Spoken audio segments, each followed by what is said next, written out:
On Fanalysis, we take the in-depth data born in fantasy football and combine that with the latest betting trends to find you the best plays of the week. And for that, we turn to the lead betting analyst from Pickswise, Jared Smith. Jared, week 15, a week filled with uncertainty, but the sharp bettors can find angles if they dig deep enough. So let's start off with the Steelers getting 2 as home dogs to Tennessee.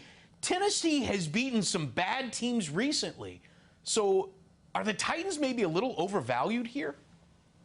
I think so. The market seems to agree, and the sharps definitely agree. Odds makers we talked to this week said the wrong team could be favored here. In fact, I would not be surprised if we woke up on Sunday morning and the Steelers were favored in this game. I was able to grab it relatively early in the week, catching the 2 points. And we're seeing that split action that we talk about so much between the pros and the Joes. The majority of tickets, the actual betting tickets early in the week on Tennessee, the majority of the handle, the bigger bets, the sharper money is coming in on the Steelers. And I think it makes sense. Tennessee hasn't really looked that impressive over the last few weeks. They were kind of on cruise control in that game last week against the Jaguars. If it wasn't for 4 interceptions and some pretty uninspired play from Jacksonville, I think the Jags probably would have covered that game. Meanwhile, the Steelers are kind of fighting for their playoff lives. They're on long rest. They played last Thursday against the Vikings. They almost came back and won that game. They were a drop pass in the end zone away from tying it late, and their backs are against the wall. They need this game more than Tennessee does. The Titans have a 2-game lead in the AFC South. The Steelers fighting for their postseason lives. So I think Pittsburgh is the right side here, and I think they're going to be favored come Sunday. Especially when you look at what Tennessee has done since they lost Derrick Henry. They did get that surprise win over the Rams, but then they beat the Saints, the Texans. They lost to the Patriots and beat the Jaguars. So, you know, it's not like they've got a ton of great wins in their history here. And here's another nugget that kind of supports your belief. Mike Tomlin's record as a home dog is 14-3 against the spread. With such a tight money line, or I should say with such a tight line, is money line a consideration?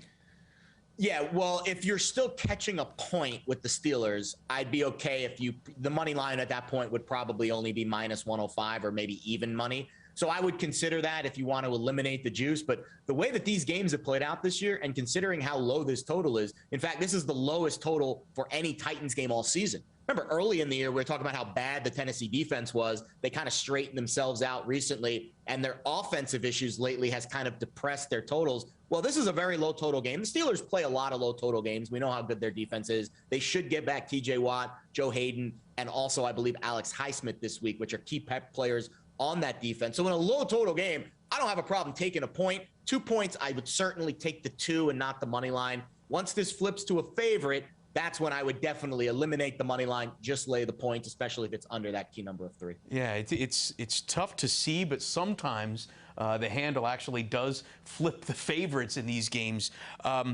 We were talking about these teams that are on a streak right now, and right now the Patriots are on a winning streak. They won 7 straight before last week's bye week, and in that time, they've averaged 32 points a game. This week, though, the Colts are favored by 2 over New England, Indianapolis. How do you see this game being played in Indianapolis?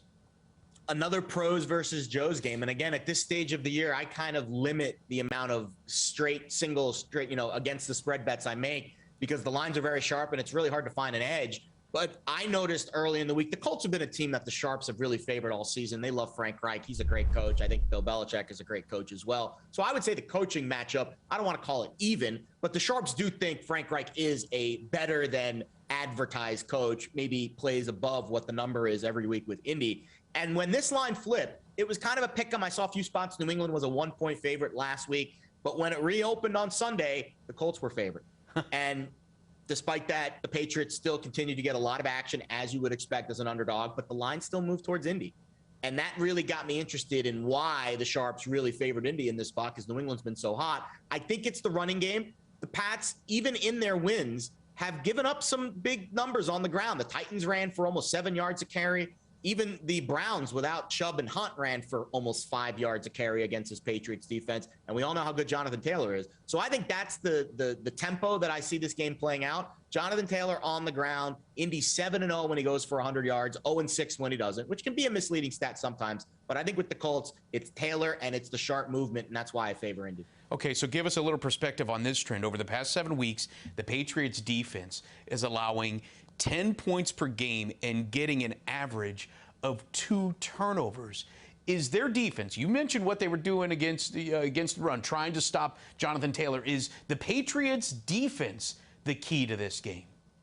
It is. I think turnovers are. I get asked a lot about turnovers. We've talked about it with Patrick Mahomes this year. I think it's tough to bet on a team betting that they're going to turn it over or betting that a defense will force turnovers. They can be very fluky and they can be very streaky. So I would actually kind of say there's some regression coming with the New England defense, not to take anything away from what they've done this year, but if turnovers are the reason why that they're creating all this havoc, I would say at some point you're going to see regression. And maybe not this week because Carson Wentz has been a little butterfingery, I guess, at times with the football. But I still think the running game is what Indy's going to lean on here. And hopefully Carson Wentz won't be asked to do too much. But they've got some weapons at wide receiver, too. Pittman and T.Y. Hilton, and they've got a couple good tight ends. So I'm curious what the balance is in this game with Frank Reich and how he handles Carson Wentz. But I would guess Jonathan Taylor is going to be a big part of this game plan. Yeah, Carson Wentz is a veteran, so he should be able to read the Belichick defense. We're in Week 15, which we've talked about this before.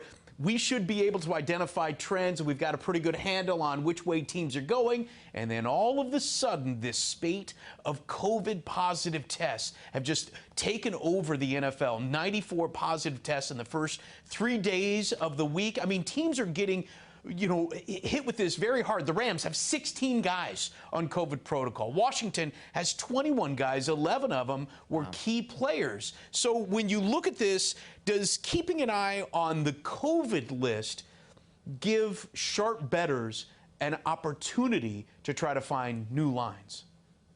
Yeah, the problem is by the time that the news comes out, the market kind of already knows. Because as sharp as we are and as sharp as we try to be, there's always a bigger fish. There's always someone sharper who gets that information first, and the sports books value that knowledge. And what we've talked about, what I've seen, there's 2 or 3 sportsbook in Vegas that I call originators. There's some offshore sportsbook as well that is an originator. And when they move, the rest of the market moves. And there's usually 2 or 3 really sharp bettors that get there first. And then the Vegas line will move, and then all of a sudden the rest of the market will move here on the East Coast and, at the other national sports books that aren't necessarily just based in Vegas, the FanDuels, the DraftKings, et cetera.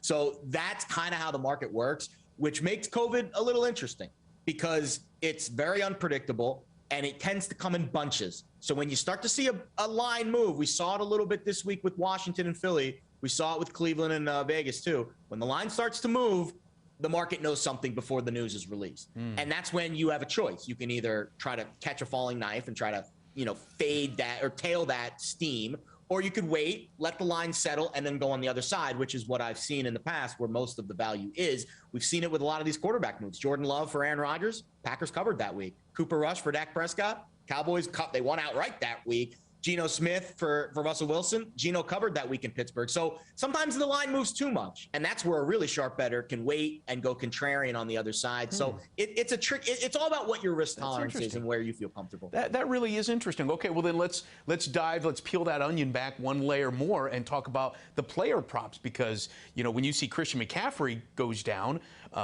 with COVID, then you might see Chuba Hubbard's rush rating increase. Odell Beckham Jr. is out. Maybe Van Jefferson gets more of a look. So do you look at the player props and possibly find a better angle in that department? Are books a little slower to adjust player props? Some of them are. And sometimes I handicap sports books these days more than I handicap the actual games themselves because now I have a luxury where this is my job and I sit and stare at numbers all day. And so I'm usually amongst the wise guys out in Vegas, one of the first people to be able to react to this.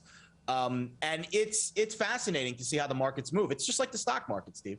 CEO resigns. What does the stock price do? And how do other stocks in that sector react? Which is kind of where player props are. So the game line will maybe move. Let's say a quarterback is out. The total of the game will go down. But then that receiver's props will also go down because the quarterback is out. Doesn't have anything to do with that specific player's health. But if the quarterback is out, the rest of the market has to move down accordingly because the total will drop. And if the total drops, then the yardage drops and the points drop. So it's kind of like a game of dominoes, and you have to, or I guess maybe a game of double dutch on jump rope, and you as the bettor get to determine when you want to hop in and at what angle you want to hop in at. Every situation's different. I would analyze each one differently and treat each one in its own little sphere, but it's a fun game. It's a fun market, and every action has a reaction, and the cause and effect scenarios are basically endless. Yeah, well, I mean, I could see this connection between you and Wall Street. I mean, full disclosure, yes. You were part of the quant department for Bobby Axelrod's Axe Capital, so your appreciation. You mean Steve Cohen? Yeah, exactly. Yeah. Jared, thank you so much for a little bit of that insight. That's his best plays of the week. Make sure you check out our other segment focusing on the Jets and the Giants. For Jared Smith of Pickswise, I'm Steve Overmyer. This is Fanalysis.